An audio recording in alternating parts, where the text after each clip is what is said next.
Sino dito ang Virgo? Sino yung dito na hindi basta-basta nakikipag-friends? Minsan, kinikilala mo na nila yung tao and malakas makaramdam ang Virgo na kung itong tao na to ay good para sa akin, kung fake tong tao na to, may intention tong tao na to, ka-vibes ko tong tao na to.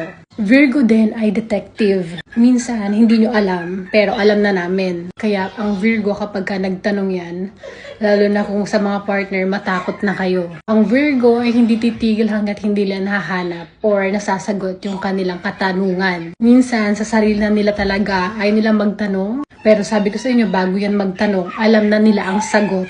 Virgo, tahimik lang, pero nagmamasid-masid. May something sa Virgo, like for example, sa lalaki naman to, ako, yung mga past, maalala at maalala ka nila. Like there's something na maalala ka nila. Ewan ko kung accurate ba to, kasi nabasa ko lang din yung ganito. And napatunayan ko kasi meron din ako mga ibang past na kinakamusta pa din ako.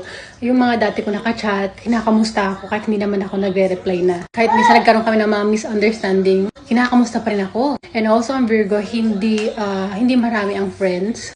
Kasi nga, mapili, maingat. Hindi dahil masama ugali namin, pero talagang ganun kami. Hindi kami nagpaparami ng friends. Di baling isa o dalawa, tatlo lang ang friends namin.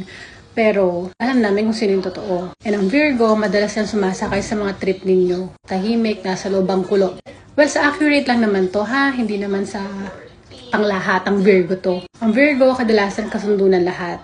Minsan, yung sobrang pagkatotoo nila, or ayaw nila makasakit, lumalabas ang ending na sila yung fake na friends.